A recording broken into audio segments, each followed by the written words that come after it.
pag-usapan naman natin itong isa pang matindi dito, mga kababayan. Ito, malupit ito. Bakit? Ito na. Kaya importante na kailangan natin talagang si VP Sara Duterte. Bakit? Panoorin natin to. Mapakaganda nito. Ito. Panoorin niyo ito, abogado. So ito po, Section 8. In case of death, permanent disability, removal from office, or resignation of the President, the Vice President shall become the President to serve the unexpired term. So yun nga po, si VP Sara talaga yung next in line yan. So ngayon, ang next question, hindi pa naman, or yung ina-allege lang naman ay may sakit si PBBM. Paano naman magsasucceed si VP Sara kung buhay pa naman at functioning si PBBM? So yung ganung situation po, sa Section 11 naman yan papasok. Whenever yan. Eto, kasi siyempre, ina-allege, di ba, na buhay pa naman daw si Marcos. So, hindi pa dapat palitan ni VP Sara Duterte.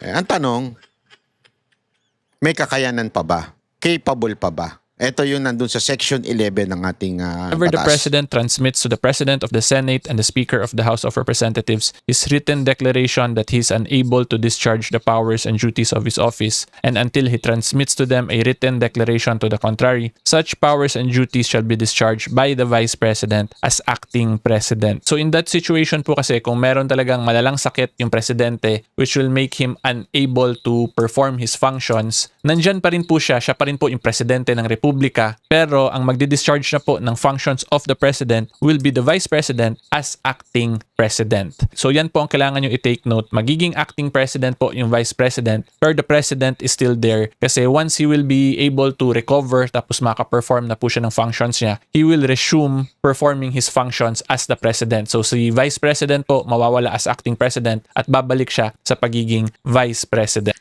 Ito, malinaw ito. Hindi kailangan mamatay ni Marcos para maging Pangulo si VP Sara Duterte.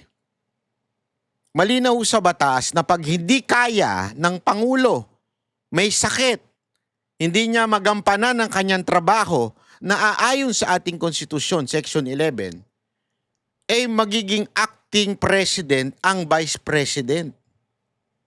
Kaya napaka-importante na malaman natin kung kaya pa bang bumangon ni Bongbong Marcos.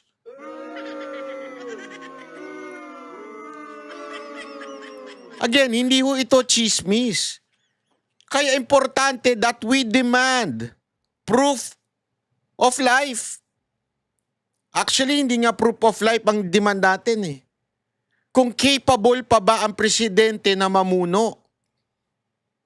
Hindi tayo papayag doon sa video nyo lang na ganyan, yung ganyan-ganyan yung video. Hindi tayo papayag dyan. What we need is a live public appearance of the President. Kaya niya pa bang sumagot sa mga tanong ng mga publiko, ng media? Kaya niya pa ba o hindi na? Kasi nga, ang ganda nga ho nung isang pinost ni Atty. Rowena Guanzon, na ginawa din niya ng ama niya. At mapapanood natin yan sa video na nilabas ni Amy. May sakit na yung ama niya, pero hindi nila inilalabas. Nandun lang nakahiga na, hindi nila nilalabas in public na hindi na kaya ng presidente.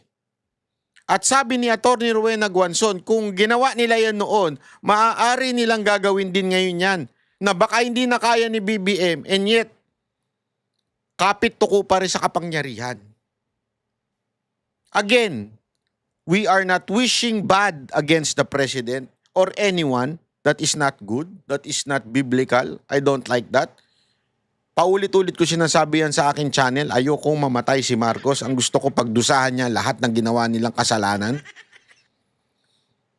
So, ang punto lang natin dito, simpleng-simple. Kaya mo pa ba pamunuan ng ating bayan? Dahil malinaw sa sinasabi ni Atty. Neil Abayon, isa sa mga iniidolo ko dahil napaka-professional, hindi katulad ni Atty. Kabutas na ewan ko kung saan mo ba pinalaki yun. Pinalaki mo ata sa kanto yun . Ngayon, kapit tuko siya sa mga DDS kasi wala na siyang followers nung binanatan tayo. Hindi, totoo. Nung binanatan tayo niya, bumagsak ang followers ng animal na yan . Kaya ngayon kapit ko siya sa mga DDS. Oh, huwag kayo papaloko doon kay Atty. Kabutas. Dito tayo kay Atty. Neil Abayo kasi ito very professional. Hindi ito kumakampi sa anumang partido o kulay, pero ito yung napaka-professional magpaliwanag.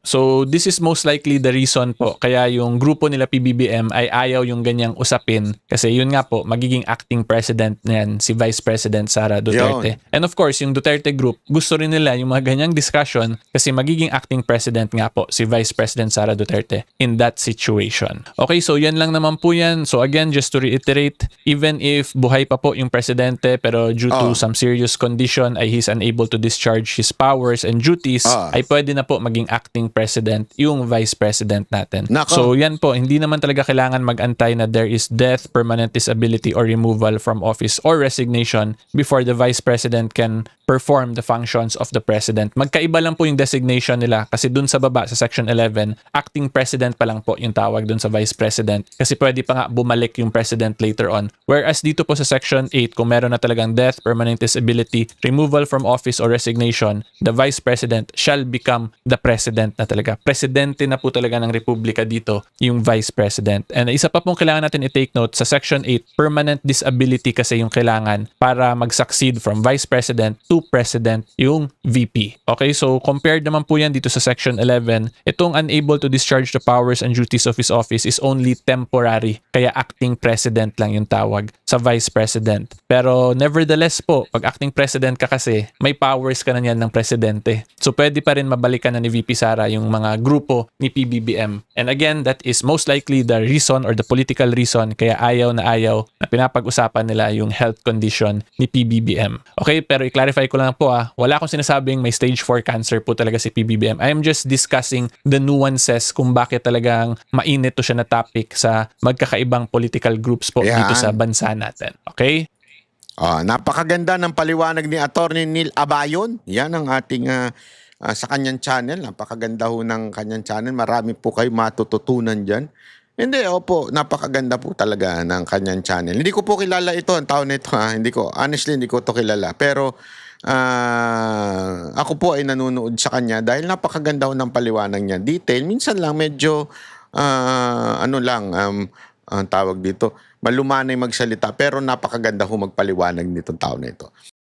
Kami ang boses ng masa, hindi natatakot. Katotohanan lang, di kami nalulunod. Walang bahid ng sismis, lahat ay totoo. Kahit sino ka pa, pag mali ka babanatan ka. Walang pinipili kulay, wala kaming kinikilingan. Basta para sa bayan, kami lalaban.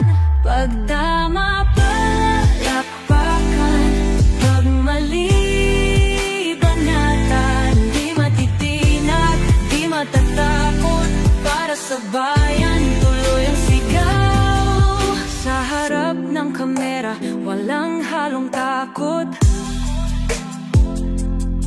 Mga baluktot, lahat kayo'y tutumba. Ang hustisya at totoo